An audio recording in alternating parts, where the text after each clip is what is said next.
Meus irmãos e minhas irmãs, paz e bem. A profecia que nós ouviremos hoje de Isaías é contra a Assíria. Entendamos, a Assíria fez o povo de Judá sofrer. Deus permitiu isso para que o povo de Israel, o povo de Judá, fizesse um caminho de conversão. Mas depois a Assíria não soube mais frear-se na sua maldade e vai fazer o povo de Judá, de Jerusalém, sofrer ao extremo. E hoje, na palavra de Deus de hoje, Deus reprova a Assíria porque ultrapassou os limites daquilo que lhe foi permitido. E assim começa aquilo que fala o Senhor. Ai de Assur, vara da minha cólera, bastão em minhas mãos, instrumento da minha indignação. Então, ai de Assur, da Síria, porque a ele foi concedida uma missão pelo Senhor, que era aquela de formar e educar o seu povo, para que o povo voltasse a Deus. Mas não tendo limite na sua ação, vai fazer o povo sofrer mais do que Deus o quer, mais do que Deus o permite. Ora, é como aquele pai que tem que educar um filho e depois então cai no extremo, que faz sofrer o filho a tal ponto que já não educa e não ajuda. Então, por esse motivo, o Senhor vai repreender. Ele pensa, mas assim não pensava. Seu propósito não era esse. Pelo contrário, sua intenção era esmagar e exterminar não poucas nações.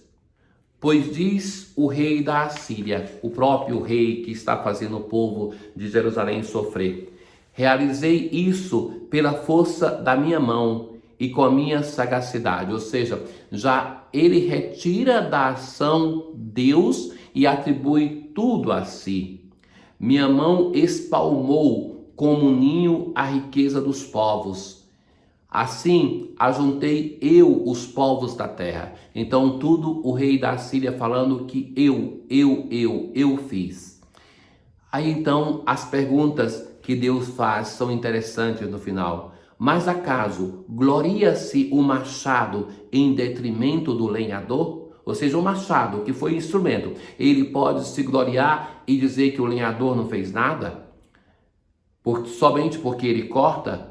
Ou se exalta a serra contra o serrador que a maneja?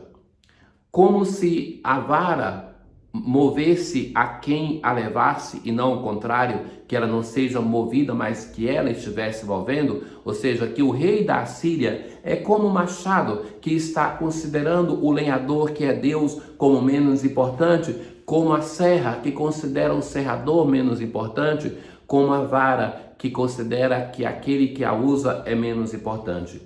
Por isso enviará o dominador, Senhor dos exércitos, o Deus de Israel, contra aqueles fortes guerreiros, o raquitismo. Serão reduzidos a coisa pequena e abalará sua glória com convulsões que queimam como fogo.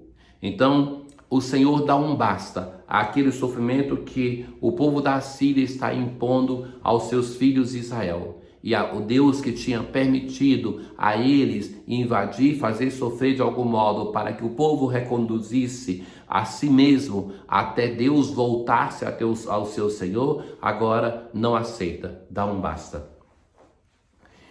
No Salmo 93, hoje nós assim rezamos: eis que oprimem, Senhor, vosso povo.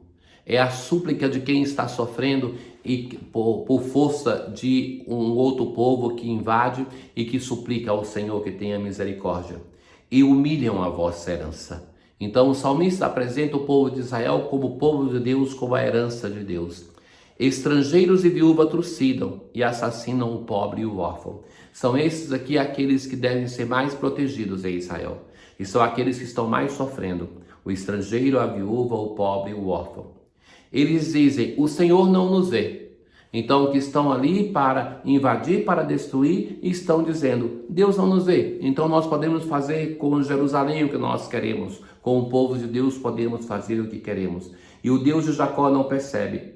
Entendei, ó estultos dos povos insensatos, quando é que vereis? Quem o ouvido fez, não ouve? Quem fez os olhos não vê? Quem educa as nações não castiga? O Senhor não rejeita o seu povo. Voltarão a juízo as sentenças. Quem é reto andará na justiça. Hoje, na aclamação ao Evangelho, nós assim rezamos. Graças te dou, ó Pai, Senhor do céu e da terra, pois revelastes os mistérios do teu reino aos pequeninos e escondendo-os aos doutores. Veja que Jesus, como nós introduzíamos ontem, está naquele momento que ele tem a reação negativa ou positiva das pessoas diante do seu ministério. A primeira que nós ouvimos é aquela reprovação que Jesus faz contra as cidades do lago, Corazim e Cafarnaum, porque não acolheram a mensagem que ele transmitiu, abandonou o seu Senhor. Diante disso, então, nós deveríamos esperar que agora Jesus estivesse triste. Mas veja que bela oração. Jesus pôs-se a dizer: Eu te louvo, ó Pai, Senhor dos céus e da terra, porque escondeste essas coisas aos sábios e entendidos e as revelastes aos pequeninos. Jesus entende que aquelas cidades não se convertem porque se consideram grandes. E ao invés de chorar pelo o copo que está metade ou mais da metade vazio, Jesus se alegra pela aquilo que está cheio, menos da metade talvez. Ou seja, que Jesus constata que são poucos aqueles que estão aderindo à sua mensagem. Mas ao invés de estar ali entristecido, ele é capaz de louvar por aqueles que estão fazendo um caminho de discipulado. Muitas vezes eu penso como nós erramos quando reprovamos aquelas pessoas que estão na igreja, repreendemos por aquelas que não estamos, por aquelas que não estão na igreja. Então a pessoa que vem à missa, por exemplo, além de vir à missa, ela tem que ouvir a reclamação por aqueles que não vêm à missa. Quando deveríamos fazer o caminhar de nos alegrar por aquelas pessoas que, como nós, aderiram à fé, que como nós estamos aqui. Tem uma expressão do Papa Bento que me chama a atenção no seu pontificado. Ele dizia assim: sempre mais devemos aceitar que a fé cristã vai se transformando em uma fé de exceção. Nós aqui no Brasil não percebemos tanto isso, mas na velha Europa, as igrejas que vão esvaziando, tem mais a nova geração dos jovens na Europa, mas também um pouco já se sente isso aqui no Brasil, se torna cada vez mais uma geração que vai se distanciando do Senhor. Uma geração que na Europa se fala já que é a primeira geração ateia, é a nova geração da juventude. Então, que na verdade o caminho que nós devemos fazer, e isso é um desafio para a nossa pastoral, é alegrarmos-nos com aqueles que temos. E Jesus no Evangelho hoje faz isso. Ele se alegra por aqueles pequeninos aos quais o Pai se revelou.